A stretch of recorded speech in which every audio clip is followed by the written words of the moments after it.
ABC Learning Dhaka.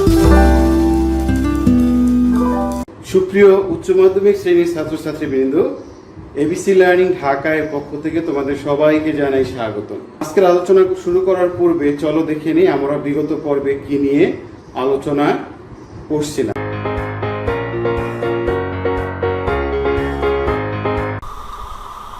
সুপ্রিয় ছাত্রছাত্রীবৃন্দ, তোমাদের সবাইকে স্বাগতম জানাই এবিসি লার্নিং ঢাকার পক্ষ থেকে।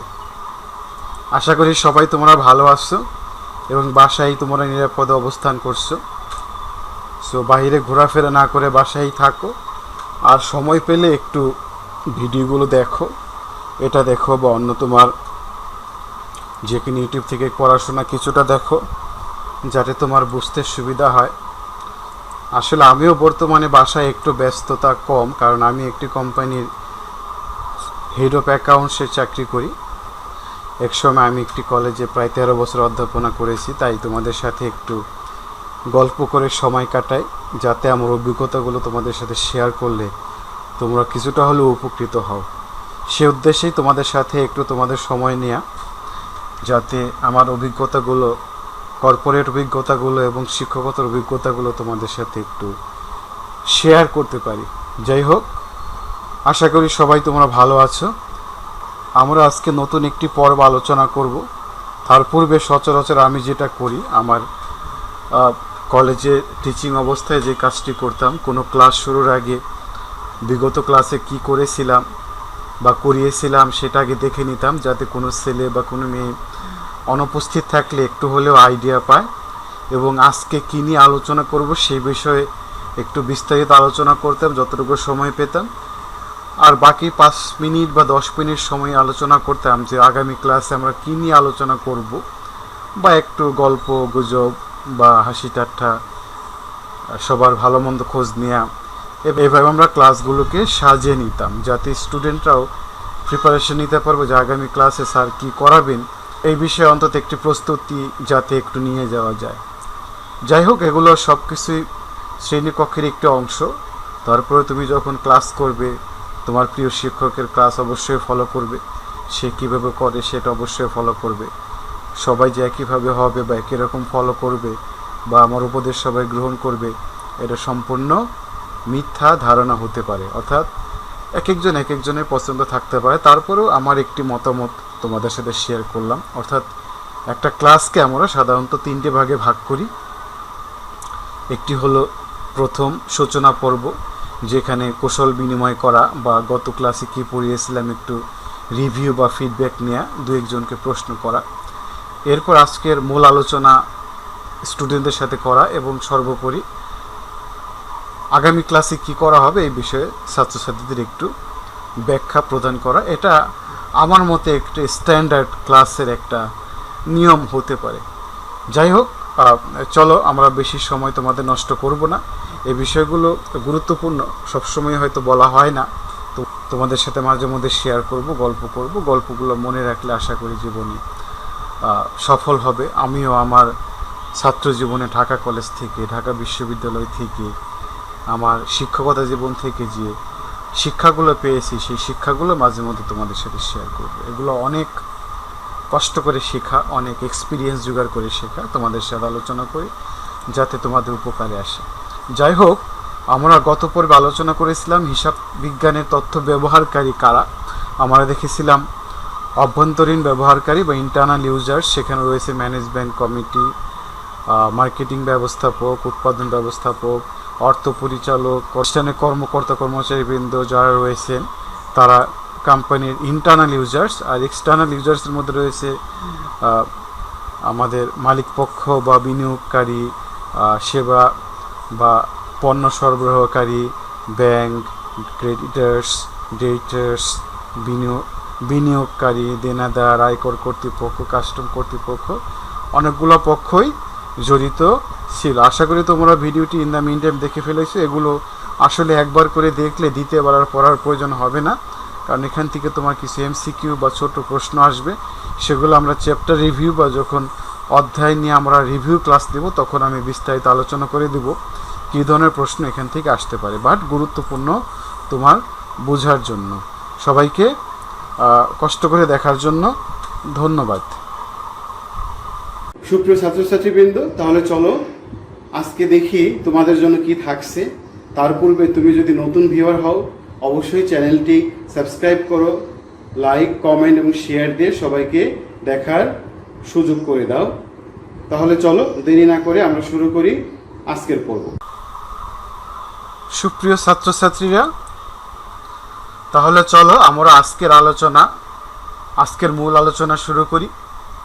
আজকে তোমাদের জন্য রয়েছে উচ্চ মাধ্যমিক শ্রেণী হিসাব বিজ্ঞান প্রথম পত্রের আমরা প্রথম অধ্যায়ের যে হিসাব বিজ্ঞানের প্রারম্ভিক আলোচনা সে বিষয়টি আলোচনা করছিলাম। আজকে দেখব তারই ধারাবাহিকতায় লেনদেন কি, বা কোনগুলোকে আমরা লেনদেন বলবো, কোনগুলোকে আমরা লেনদেন বলবো না, বা লেনদেনের বৈশিষ্ট্য কি। ইতিমধ্যে আমরা 3টি পর্ব তোমাদের সাথে আলোচনা করেছি। আজকে আমরা 4 নম্বর পর্বটি তোমাদের সাথে দেখব। তাহলে প্রথমেই দেখি চলো লেনদেন কি। লেনদেন হলো কোনো কিছু আদান প্রদান বা দেয়া নেয়া, এটাকেই বলা হয় লেনদেন। বাট ব্যবসায়ের ক্ষেত্রে আমরা যখন ব্যবসায় করব তখন সবগুলো আদান প্রদান বা ঘটনাকে আমরা লেনদেন বলবো না। যে সকল ঘটনার সাথে অর্থের গন্ধ থাকবে, অর্থাৎ অর্থের মাপকাঠিতে যেগুলোকে আমরা পরিমাপ করতে পারবো সেটাকে আমরা বলবো লেনদেন। অর্থাৎ যে ঘটনা কোনো প্রতিষ্ঠানের সম্পদ, দায়, আয়, ব্যয় তথা মালিকানা সত্ত্বের পরিবর্তন ঘটায় বা আর্থিক অবস্থাকে প্রভাবিত করে তাদেরকে আমরা বলবো লেনদেন। তাই লেনদেন হিসাবের জন্য একটি গুরুত্বপূর্ণ এবং মূল উপাদান, কারণ লেনদেন ছাড়া ব্যবসায় বাণিজ্য চলতে পারে না। এখন আমরা অনেক ক্ষেত্রেই দেখি কিছু কিছু ঘটনা, কিছু কিছু লেনদেন, এখন কোনটাকে আমরা বুঝতে পারবো যেটি ব্যবসায়িক লেনদেন সেটা চিহ্নিত করার আমাদের কিছু স্ট্যান্ডার্ড বা কিছু নিয়ম রয়েছে। সেগুলো তোমরা হয়তো জানে, তারপরও একটু আলোচনা আমাদের সাথে শুনলে আরও মনে থাকবে। সেটা হলো অর্থের মাপকাঠিতে পরিমাপযোগ্য হতে হবে। অর্থাৎ এক সময় ছিল বার্টার সিস্টেম, লেনদেন বা অর্থের প্রচলনের পূর্বে মানুষ কি করতো তোমরা জানো, আমরা আলোচনা করেছি, পণ্যদ্রব্যের বিনিময় করত। যে একজনের ধানের প্রয়োজন ধান নিত, একজনের গরুর প্রয়োজন সে গরু নিত ধানের পরিবর্তে। এভাবে কি করা হতো, কত টাকার গরু বা কত টাকার ধান ওটা পরিমাপ করা হতো না। বা যখন অর্থের প্রচলন শুরু হলো তখন প্রত্যেকটিকে অর্থের মাপকাঠিতে পরিমাপযোগ্য করা হলো, যে না গরুর দাম হয়তো 20,000 টাকা, ধানের দাম 10,000 টাকা, এভাবে তখন পরিমাপ করা হতো। তাহলে বর্তমানে লেনদেন হতে হলে অবশ্যই সেটা অর্থের মাধ্যমে পরিমাপযোগ্য হতে হবে। দ্বিতীয়টি হলো ঘটনাটি দ্বারা ব্যবসায়ের আর্থিক অবস্থার পরিবর্তন হতে হবে। অর্থাৎ আমি যদি 10,000 টাকা দিয়ে দিই তাহলে 10,000 টাকার পণ্য আমার কাছে চলে আসবে, তাহলে আমার নগদ টাকা চলে গেল, পণ্য বেড়ে গেল, তাহলে আর্থিক অবস্থার যে একটা পরিবর্তন এটা সাধিত হলো। 3 নম্বর হতে পারে ঘটনাটি সম্পত্তি, দায় বা মালিকানা সত্ত্বকে প্রভাবিত করে। যেটা একটু আগে বললাম, যদি আমি 10,000 টাকা নগদ টাকা দিয়ে দিই তাহলে আমার সম্পত্তি কমে যাবে বা একটু খরচ বেড়ে যাবে। এভাবে আমরা সম্পত্তি, দায় বা মালিকানা সত্ত্বের যে কোনোটিকে প্রভাবিত বা পরিবর্তন করবে। এবং সাধারণত 2টি পক্ষ বা এর অধিক পক্ষ জড়িত থাকবে, কারণ এক পক্ষের মাধ্যমে এটি লেনদেন হয় না। তাহলে লেনদেন হতে হলে 2টি পক্ষ থাকতে হবে। যদি তুমি একটি কলমও কিনো দোকান থেকে, তাহলে কি তোমার দোকানদারের কাছ থেকে কলমটি কিনতে হচ্ছে, তাহলেও 2টি পক্ষ জড়িত। আবার লেনদেন দৃশ্যমান এবং অদৃশ্যমান 2 ধরনেরই হতে পারে। এ বিষয়ে আমরা বিস্তারিত একটু পরে আলোচনা করব। দৃশ্যমান যেমন আসবাবপত্র ক্রয়, এটা দেখা যাচ্ছে। আবার অদৃশ্যমান যেমন আসবাবপত্র অবচয়। আবার লেনদেনের কিছু প্রামাণ্য দলিলও থাকে, যেমন তুমি যদি কোনো ব্যবসায়িক কাজে কোনো কিছু ক্রয় করো বা কোনো টাকা প্রদান করো, সেক্ষেত্রে ভাউচার বা ক্যাশ মেমো বা বিল বা চালান এই সকল বিষয় তোমাদের প্রামাণ্য দলিল থাকতে হয়। এবং পণ্যদ্রব্য বা সেবার বিনিময় হতে হয়, অর্থাৎ যে কোনো একটা জিনিসের বিনিময় করতে হবে। পণ্যদ্রব্য হতে পারে যেমন আমি একটি কলম ক্রয় করলাম। আবার সেবার বিনিময় কি হতে পারে, যেমন তুমি কলেজে পড়াশোনা করো, সেক্ষেত্রে কলেজের তুমি বেতন প্রদান করলে সেবা প্রদানের কলেজ তোমাকে সেবা প্রদান করলো, এর বিনিময়ে তুমি কলেজকে বেতন প্রদান করলে, এটাও হতে পারে। তাহলে আমরা যদি আরেকবার এক নজর দেখি লেনদেনের বৈশিষ্ট্য বা কীভাবে বুঝতে পারবো এটি লেনদেন। ঘটনাটি অর্থের মাপকাঠিতে পরিমাপযোগ্য হতে হবে, ঘটনাটি দ্বারা ব্যবসার আর্থিক অবস্থার পরিবর্তন হতে হবে, ঘটনাটি সম্পত্তি, দায় বা মালিকানা সত্ত্বকে প্রভাবিত করে, দুটি পক্ষ জড়িত থাকবে, বেশি পক্ষও হতে পারে, দুই বা ততোধিক, লেনদেন দৃশ্যমান অদৃশ্যমান হতে পারে, প্রামাণ্য দলিল থাকতে হবে, পণ্যদ্রব্য বা সেবার বিনিময় হতে হবে। এই সকল বৈশিষ্ট্যগুলো যদি থাকে তাহলেই বুঝতে পারবো এটি লেনদেন কি লেনদেন না। এখন আমরা একটু আগেই দেখলাম যে লেনদেন হতে হলে আর্থিক অবস্থার পরিবর্তন হতে হবে। তাহলে আর্থিক অবস্থার পরিবর্তন কিভাবে হতে পারে? একটি হতে পারে গুণগত বা কাঠামোগত পরিবর্তন, যেটাকে বলা হয় কোয়ালিটেটিভ চেঞ্জ, আর একটা হতে পারে পরিমাণগত, যেটাকে বলে আমরা কোয়ান্টিটেটিভ চেঞ্জ। গুণগত পরিবর্তন কিভাবে হতে পারে? যে সকল লেনদেনের ফলে হিসাব সমীকরণ, আমরা হিসাব সমীকরণ বিষয়ে পরবর্তীতে আলোচনা করব, বা উদ্ধৃতপত্র এই বিষয়ে আলোচনা করব, আপাতত জেনে রাখো, একদিকে বা এক পাশে পরিবর্তন হয় তাকে গুণগত বা কাঠামোগত পরিবর্তন বলে। যেমন আমি যদি হিসাব সমীকরণের কথা একটু আগে বললাম যে একটি সম্পদ বাড়লো, একটি সম্পদ কমলো, দায় এবং মালিকানা সত্ত্বের কোনো পরিবর্তন হলো না, তাহলে একটি পাশে বা একদিকেই শুধু পরিবর্তন হলো, বাট মোট সম্পদের কোনো পরিবর্তন হলো না, এটাকে বলা হয় গুণগত পরিবর্তন। অথবা একটি সম্পদ কমলো আর একটি সম্পদ বাড়লো, তাহলে দায় বা মালিকানা সত্ত্বের পরিবর্তন হলো না। অথবা একটি দায় বাড়লো, মালিকানা সত্ত্ব কমলো, তাহলে সম্পত্তির উপর কোনো প্রভাব পড়লো না। অথবা দায় কমলো, মালিকানা সত্ত্ব বাড়লো, সম্পত্তির উপর কোনো প্রভাব পড়বে না। এরকম সিচুয়েশন যদি হয় তাহলে আমরা সেটাকে বলবো কোয়ালিটেটিভ চেঞ্জ বা গুণগত পরিবর্তন। এখানে একটি উদাহরণ যদি আমি আলোচনা করি, নগদে 20,000 টাকার আসবাবপত্র ক্রয়, তাহলে আসবাবপত্র ক্রয় একটি সম্পদ বাড়লো আর একটি সম্পদ নগদ টাকা কমলো, তাহলে সম্পদ পাশে আমার আসবাবপত্র বাড়বে, নগদ টাকা কমবে, তাহলে এটা হলো একদিকেই পরিবর্তন সাধিত হচ্ছে এবং যোগফলের কোনো পার্থক্য হবে না। অর্থাৎ আমার যদি 10,000 টাকা 5,000 টাকা এখানে বাড়ে, তাহলে এখানে 5,000 টাকা কমবে, তাহলে আমার কোনো ফলাফলের কোনো পরিবর্তন হবে না। আবার যদি বলি দেনাদারের নিকট হতে প্রাপ্তি 5,000 টাকা, সেক্ষেত্রে আমার কি হবে? একটি সম্পদ বাড়বে আর একটি সম্পদ কমবে, অর্থাৎ একদিকেই প্রভাবিত হবে। আবার যদি বলি অনবর্জিত আয় অর্জিত হলো 2,000 টাকা, তাহলে দেখা যাবে কি আমার এদিকে আমার দায় কমে যাবে, মালিকানা সত্ত্ব বেড়ে যাবে, তাহলে সম্পত্তির উপর আমার কোনো প্রভাব পড়বে না। আবার আরেকটি যদি বলি মালিক কর্তৃক পণ্য উত্তোলন, তাহলে মালিক কর্তৃক পণ্য উত্তোলন করলে মালিকানা সত্ত্ব একবার কমবে, আবার ক্রয় কমে যাওয়ার কারণে মালিকানা সত্ত্ব বাড়বে, তাহলে একই দিকে আমার একটা আইটেম বাড়ছে আর একটা আইটেম আমার কমছে, তাহলে অন্যদিকে কোনো প্রভাব আমার পড়বে না। তাহলে এভাবে যদি কোনো পরিবর্তন হয়, এক পক্ষে যদি কোনো পরিবর্তন সাধিত হয়, তাহলে সেটাকে বলা হচ্ছে আমাদের গুণগত বা কাঠামোগত পরিবর্তন। আশা করছি সবাই বুঝতে পেরেছ। এবার যদি আমরা দেখি পরিমাণগত পরিবর্তন বা কোয়ান্টিটেটিভ চেঞ্জ বা ইফেক্ট কি হতে পারে? পরিমাণগত পরিবর্তন বা নিট পরিবর্তন, যে সকল লেনদেনের ফলে হিসাব সমীকরণ বা উদ্ধৃতপত্রের বা ব্যালেন্স শিটের দুই দিকেই বা উভয় পাশে পরিবর্তন হয় তাকে বলা হবে পরিমাণগত পরিবর্তন অথবা নিট পরিবর্তন। অর্থাৎ আমরা পূর্বে দেখেছি কোনো একটা লেনদেনের ফলে একদিকেই পরিবর্তন হবে, তাহলে সেটা হলো গুণগত পরিবর্তন। আর যদি উভয় দিকেই পরিবর্তন হয়, অর্থাৎ সম্পদও পরিবর্তন হবে, মালিকানা সত্ত্ব বা দায়ও পরিবর্তন হবে, সেটাকে বলা হচ্ছে পরিমাণগত পরিবর্তন। সেই ক্ষেত্রে আমার কী হতে পারে?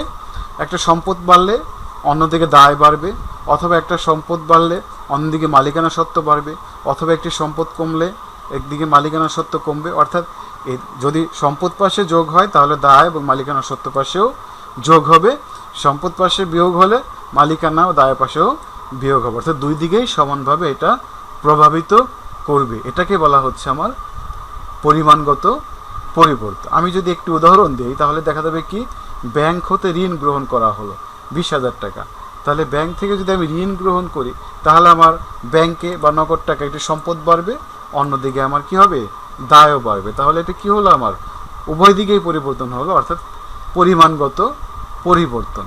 আবার যদি বলি মালিক কর্তৃক মূলধন বিনিয়োগ, তাহলে মালিকের মূলধন বাড়বে, মালিকানা সত্ত্ব বাড়বে, আবার নগদ টাকা বাড়বে।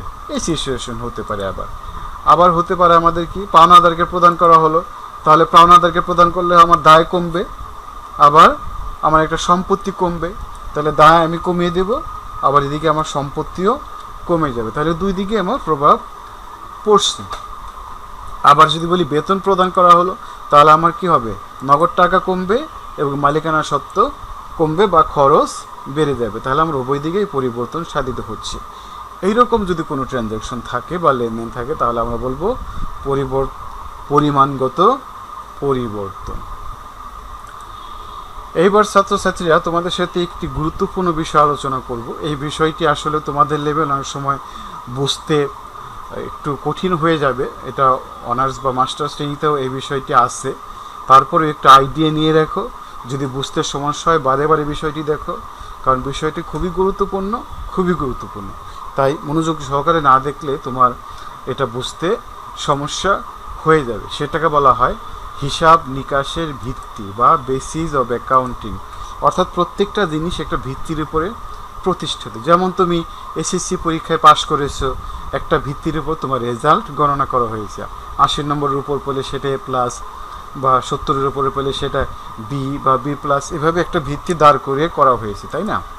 ঠিক একইভাবে আমরা যখন হিসাব বিজ্ঞান বা অ্যাকাউন্টিং রেকর্ড করব, এটারও দুইটা ভিত্তি আছে। দুইটা ভিত্তির উপরে আমরা হিসাব নিকাশের গণনা বা লেনদেনগুলোকে লিপিবদ্ধ করে থাকি। একটিকে বলা হয় নগদ ভিত্তিক লেনদেন, ক্যাশ বেসিস ট্রানজ্যাকশন, আর একটাকে বলা হয় বকেয়া ভিত্তিক লেনদেন বা অ্যাক্রুয়াল বেসিস অফ ট্রানজ্যাকশন। এবার খুব মনোযোগ সহকারে দেখো যে নগদ ভিত্তিক লেনদেন কাকে বলা হয়। নগদ ভিত্তিক লেনদেনে কোনো বাকি লেনদেন লিপিবদ্ধ করা হয় না, অর্থাৎ যখন কোনো নগদ টাকার লেনদেন হবে সেই সকল লেনদেনগুলো আমরা হিসাবের বইতে লিপিবদ্ধ হবে। অর্থাৎ নগদ টাকার হ্রাস বা নগদ টাকার বৃদ্ধি ঘটলে আমরা হিসাবের বইতে লিপিবদ্ধ করব, বাকি কোনো লেনদেন এখানে লিপিবদ্ধ করা হবে না। যেমন আমি যদি একটু উদাহরণ দিই, যে 1 লক্ষ টাকার পণ্য বিক্রয় করা হলো, যার 60,000 টাকা নগদে এবং অবশিষ্ট টাকা পরবর্তী মাসে পাওয়া যাবে। তাহলে এই ক্ষেত্রে বিক্রয় কত টাকা হবে যদি আমি নগদ ভিত্তিক লেনদেন করি? তাহলে নগদ ভিত্তিক লেনদেন হলে আমরা যেহেতু শুধু নগদ টাকাই বিবেচনা করব, তাহলে বিক্রয় আমরা ধরবো 60,000 টাকা, আমরা 1 লক্ষ টাকা বিক্রয় লিপিবদ্ধ করব না। তাহলে আমার আয় বা বিক্রয় আমি কত টাকা দেখাবো? 60,000 টাকা দেখাবো। 60,000 টাকার পণ্য ক্রয় করা হয়েছে, যার মধ্যে 50,000 টাকার পণ্য নগদে ক্রয় করা হয়েছে, অবশিষ্ট টাকা পরবর্তী মাসে প্রদান করা হবে। তাহলে আমার ক্রয় কত টাকা হবে? তাহলে আমি যদি নগদ ভিত্তিক লেনদেন করি তাহলে আমার ক্রয় 60,000 টাকা না হয়ে আমার কত টাকা হবে? 50,000 টাকা হবে, কারণ আমি 50,000 টাকা নগদ প্রদান করছি। তাই 50,000 টাকা আমার ক্রয় বা ব্যয়। তাহলে আমি যদি বলি আমার মোট লাভ বা লোকসান কত, তাহলে নগদ ভিত্তিক লেনদেন যদি করি আমি বিক্রয় দেখাবো কত? 60,000 টাকা, কারণ আমি 60,000 টাকা পেয়েছি। আর ক্রয় দেখাবো আমি 50,000 টাকা, কারণ আমি ক্রয় করার জন্য 50,000 টাকা প্রদান করেছি। তাহলে আমার মোট লাভ কত? 10,000 টাকা। এটা হলো নগদ ভিত্তিক লেনদেন। এখন যদি আমরা দেখি বকেয়া ভিত্তিক লেনদেন, তাহলে বকেয়া ভিত্তিক লেনদেন যদি দেখি, বকেয়া ভিত্তিক লেনদেনে বাকি লেনদেন এবং নগদ লেনদেন উভয়ই লিপিবদ্ধ করা হয়। অর্থাৎ লেনদেন হলেই তা লিপিবদ্ধ হবে, সেটা নগদ হোক বা। এখন যদি বন্ধুরা আমি যদি বকেয়া ভিত্তিক লেনদেন করি তাহলে দেখা যাবে যে বিক্রয় আমার 1 লক্ষ টাকা, যার মধ্যে নগদ এবং বকেয়া দুইটি লিপিবদ্ধ করা হয়েছে। ক্রয় ধরবো আমরা 60,000 টাকা, যার মধ্যে নগদ এবং বাকি দুইটি লিপিবদ্ধ করা হয়েছে। মোট লাভ তাহলে আমার 40,000 টাকা। তাহলে যদি আমরা নগদ ভিত্তিক লেনদেন করি সেখানে হয়েছিল কত টাকা আমরা দেখি, সেখানে হয়েছিল 10,000 টাকা। আর বকেয়া ভিত্তিক লেনদেন করার ফলে আমার মোট লাভ হলো 40,000 টাকা। তাহলে দেখলাম যে দুইটি পদ্ধতির মধ্যে পার্থক্য হচ্ছে। কেন পার্থক্য হচ্ছে তাহলে নিশ্চয়ই বুঝতে পেরেছো, কারণ আমরা নগদ ভিত্তিকে শুধু নগদ লেনদেন লিপিবদ্ধ করেছি, আর বকেয়া ভিত্তিক লেনদেনে নগদ এবং বকেয়া দুটি লিপিবদ্ধ করেছি। এখন আমি যদি দুইটি পদ্ধতির তুলনা করি বা বিশ্লেষণ করি তাহলে দেখা যাবে যে প্রথম মাসে আমার নগদ ভিত্তিক লেনদেনে বিক্রয় 60,000 টাকা, দ্বিতীয় মাসে বিক্রয় 40,000 টাকা। যদিও আমরা বিক্রয় করিনি, কারণ বিক্রয় করেছি কিন্তু প্রথম মাসেই, টাকা পাচ্ছি দ্বিতীয় মাসে, সেই জন্য বিক্রয় দেখাচ্ছি 40,000 টাকা, মোট আমার 1 লক্ষ টাকা। একইভাবে আমরা পণ্য ক্রয় করেছিলাম 60,000 টাকা, কিন্তু যেহেতু প্রথম মাসে 50,000 টাকা পরিশোধ করেছি, আমরা খরচ দেখিয়েছি 50,000 টাকা। পরের মাসে আমরা ক্রয় না করা সত্ত্বেও আমরা খরচ দেখাচ্ছি 10,000 টাকা। তাহলে মোট লাভ প্রথম মাসে 10,000 টাকা, দ্বিতীয় মাসে 30,000 টাকা, মোট 40,000 টাকা। আর যদি বকেয়া ভিত্তিক লেনদেন করি তাহলে প্রথম মাসে আমার 1 লক্ষ টাকা, দ্বিতীয় মাসে কোনো বিক্রয় আমি করিনি, মোট 1 লক্ষ টাকা। ক্রয় আমার প্রথম মাসে 60,000 টাকা, কারণ দ্বিতীয় মাসে আমি কোনো ক্রয় করিনি, শূন্য। তাহলে মোট 60,000 টাকা। মোট লাভ প্রথম মাসে 40,000 টাকা, দ্বিতীয় মাসে আমার কোনো মোট লাভ নেই, কারণ এখানে কোনো লেনদেন হয়নি, যদিও নগদ টাকা প্রাপ্তি বা প্রদান হয়েছে। তাহলে মোট 40,000 টাকা। তাহলে দেখা যাচ্ছে যে পদ্ধতিই ফলো করি না কেন, মোট লাভ আমার কোনো কি হচ্ছে না, ওভার দ্য ইয়ার বা ওভার দ্য ইয়ার রাউন্ড বা দীর্ঘমেয়াদে কোনো পরিবর্তন আমার হচ্ছে না। এখন প্রশ্ন হলো, তাহলে কি দুটি পদ্ধতি আমরা অনুসরণ করব? অবশ্যই না। তাহলে কোন পদ্ধতি অনুসরণ করা উচিত? এটা কিন্তু খুবই গুরুত্বপূর্ণ তোমার বোঝার জন্য। উত্তর হলো, নগদ ভিত্তিক লেনদেন পূর্ণাঙ্গ হিসাব পদ্ধতি অনুসরণ করে না। কেন করে না আমরা ইতিমধ্যেই বুঝতে পেরেছি যে 1 লক্ষ টাকা ক্রয় করে দেখাচ্ছে নগদ ভিত্তিকে মাত্র 60,000 টাকা। সেই কারণে হিসাবের আয় স্বীকৃতি নীতি, যেটাকে বলা হয় রেভিনিউ রেকগনিশন প্রিন্সিপাল, এটা পরবর্তীতে আবারও তোমরা পড়বে, বা আয় ব্যয় সংযোগ নীতি, এটাকে বলা হয় ম্যাচিং প্রিন্সিপাল, এই দুটোকে অনুসরণ করে না। ইভেন যে ব্যক্তি বলে থাকেন বাকি চাহিয়া লজ্জা দিবেন না, সেই ব্যক্তিও কিন্তু ছাত্রছাত্রীরা বাকিতে পণ্য ক্রয় করে আনেন। যাই হোক, তাই বাস্তবে সকল ক্ষেত্রেই বকেয়া ভিত্তিক লেনদেন লিপিবদ্ধ করা হয়, অর্থাৎ লেনদেন নগদ বা বকেয়া যাই হোক, বকেয়া ভিত্তিক লেনদেন হিসাবভুক্ত করা যায় এবং হিসাবের নীতি অনুসরণ করা হয়। তাহলে প্রশ্ন যদি পরীক্ষায় আসে তাহলে বলা যাবে কোন পদ্ধতি আমাদের অনুসরণ করা উচিত? অবশ্যই। তাহলে কি আমরা বকেয়া ভিত্তিক অনুসরণ করব। তোমাদের বুঝতে যদি সমস্যা হয় তাহলে আবার একটু তোমরা রিউইন্ড করে বা একটু পিছনে গিয়ে আবার দেখো, তাহলে তোমার বুঝতে আরও একটু সুবিধা হবে। এবার আমরা কিছু দেখি যে ব্যবসায়ের অনেক সময় দেখা যায় যে কিছু ঘটনা ঘটে যেটা আমাদের লেনদেন নয় বা লেনদেন হিসেবে আমরা বিবেচনা করি না। অনেক সময় প্রশ্ন আসে নিচের কোন ঘটনাটি লেনদেন নয়, তখন কিন্তু উত্তরগুলো দিতে তোমার সহায়ক হবে। যেমন পণ্য ক্রয়ের ফরমাইশ গ্রহণ বা প্রদান, এটা কোনো নগদ টাকার প্রাপ্তি বা প্রদান হয়নি। মাসিক 20,000 টাকা বেতনে কর্মী নিয়োগ, যদি শুধু নিয়োগ করা হয়েছে কিন্তু এখনও কি করা হয়নি, কোনো টাকা পরিশোধ করা হয়নি। এক মালিকানা ব্যবসায় মালিকের আয় কর ধার্য করা হলো, মালিকের আয় কর ধার্য করা হয় মালিকের ব্যক্তিগত খরচ, সেটা এখানে অনেক ক্ষেত্রে লেনদেন হয় না। বিগত বছরের তুলনায় 20,000 টাকা বিক্রি বা আয় বেশি বা কম হয়েছে, এটাও কোনো লেনদেন না। কারবারি বাট্টা বা ব্যবসায়িক বাট্টা 5,000 টাকা পাওয়া গেল বা প্রদান করা হলো, এটাও আমার কোনো লেনদেন নয়। 50,000 টাকার একটি কম্পিউটার ক্রয়ের সিদ্ধান্ত গ্রহণ করা হলো, সিদ্ধান্ত নেওয়া হয়েছে বাট এখনও কোনো টাকা প্রদান করা হয়নি, অতএব এটা কোনো লেনদেন নয়। একটি বিজ্ঞাপনী সংস্থার সাথে বিজ্ঞাপন প্রদানের সিদ্ধান্ত গ্রহণ, এটাও কোনো লেনদেন নয়। ছাত্রছাত্রীরা, আমি চেষ্টা করব একটি ভিডিওর মাধ্যমে লেনদেনগুলোকে শেষ করতে, সেই জন্য ভিডিওটি একটু বড় হবে। অনুগ্রহপূর্বক তোমরা ধৈর্য সহকারে দেখো, আশা করি এখান থেকে তুমি ফল পাবে, এই সময় তোমার বৃথা যাবে না, এটি আমি গ্যারান্টি দিয়ে তোমাকে বলতে পারি। ব্যাংক হতে 1 লক্ষ টাকা ঋণ নেওয়ার আবেদন করা হলো, এটাও আমাদের লেনদেন এখনও হয়নি, আবেদন করা হয়েছে।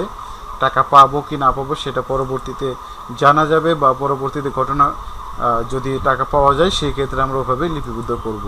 একজন কর্মচারীকে চাকরিচ্যুত করা হলো বা কোনো কর্মচারী মারা গেল, সেই ক্ষেত্রে আমার এটা কোনো লেনদেন নয়। বিনিয়োগের বাজার মূল্য 10,000 টাকা বৃদ্ধি পেয়েছে, যা এখনও বিক্রয় করা হয়নি বা নগদায়ন করা হয়নি। অনেক ক্ষেত্রে তোমরা জানো শেয়ার বাজারে টাকা বেড়ে যায় বা কমে যায়, দাম বেড়ে যায় বা কমে যায়, সেক্ষেত্রে যতক্ষণ পর্যন্ত আমি বিক্রি না করব ততক্ষণ পর্যন্ত এটা আমার বাজার মূল্যকে আমার কোনো প্রভাব পড়বে না, অতএব এটা কোনো লেনদেন নয়। এরপর দেখব ছাত্রছাত্রীরা লেনদেনের শ্রেণীবিভাগ। আমরা লেনদেনগুলোকে কয়েকটি শ্রেণীতে বা বৈশিষ্ট্যের ভিত্তিতে ভাগ করতে পারি। সেগুলো হলো আন্তঃলেনদেন বা অভ্যন্তরীণ লেনদেন, যেগুলোকে বলা হয় ইন্টারনাল ট্রানজ্যাকশনস। যেমন এই সকল লেনদেনে ব্যবসায়ের অভ্যন্তরে সংঘটিত হয়ে থাকে, যার সাথে বাহিরের কোনো পক্ষের সম্পর্ক সাধারণত থাকে না। যেমন কোনো সম্পত্তি ক্রয় করার পর সেটার যদি অবচয় ধার্য করা হয় তাহলে এটা আন্তঃলেনদেন। সম্পত্তির যদি কোনো অবলোপন করা হয়, অবক্ষয় বা শূন্যকরণ করা হয়, সম্ভার বা মণিহারি ক্রয় করেছিলাম, এখন কতটুকু ব্যবহার করেছি ব্যবহার করিনি এই বিষয়ে যদি এখন লিপিবদ্ধ করি তাহলে সেটিও আমাদের অন্তর্লেনদেন। কুঋণ সঞ্চিতি বা কুঋণ ধার্য করা বা সাধারণ সঞ্চিতি রাখা, খুচরা ক্যাশিয়ার বা পেটি ক্যাশিয়ারকে নগদ প্রদান, বোনাস বা স্টক বা শেয়ার লভ্যাংশ ইস্যু করা, সুনামের মূল্যায়ন করা, ব্যাংকে কোম্পানির টাকা জমা রাখা ইত্যাদি, এগুলোকে বলা হয় আন্তঃলেনদেন। আবার বহিঃলেনদেন বা বহিস্থ লেনদেন হতে পারে, যেটা বাইরে কোনো পক্ষের সাথে লেনদেন হয়ে থাকে। যেমন হতে পারে পণ্য ক্রয়, বাইরে কোনো পক্ষ থেকে পণ্য ক্রয় করা হলো, সম্পত্তি ক্রয় করা হলো, পণ্য বা সেবা বিক্রি করা হলো, দেনাদারি নিকট টাকা পাওয়া গেল, বা পাওনাদারকে পরিশোধ করা হলো, কর্মচারীদের বেতন প্রদান করা হলো, এগুলোকে বলা হয়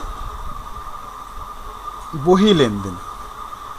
আবার নগদ লেনদেন এগুলোরই একটা অংশ। নগদে ক্রয়, নগদে বিক্রয়, বেতন প্রদান, নগদ প্রাপ্তি, এগুলোকে বলা হয় নগদ লেনদেন।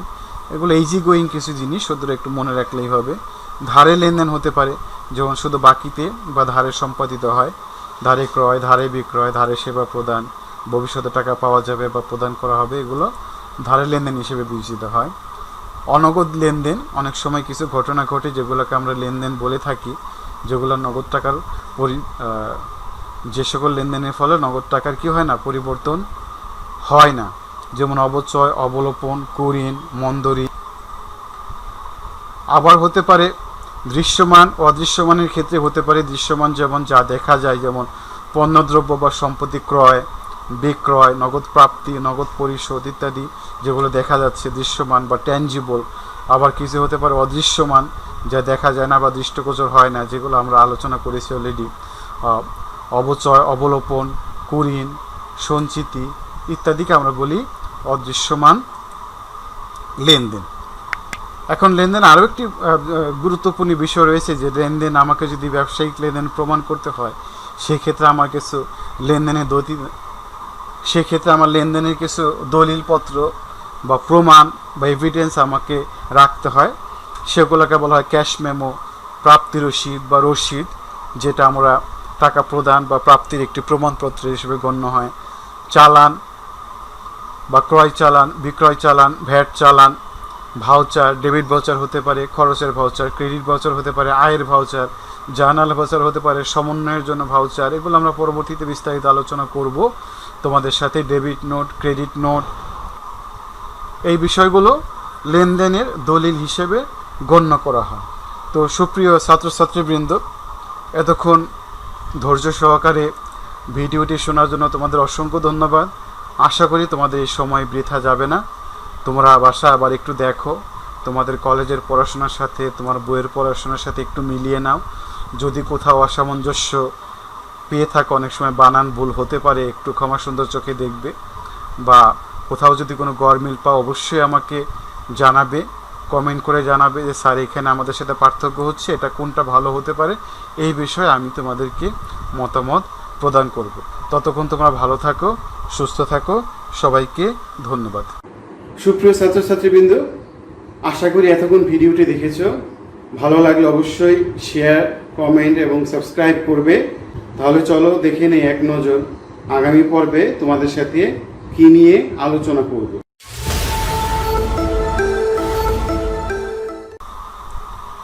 সুপ্রিয় ছাত্রছাত্রীরা, আমরা এক নজর দেখে নিই, চলো আগামী পর্বে আমরা কি নিয়ে আলোচনা করব।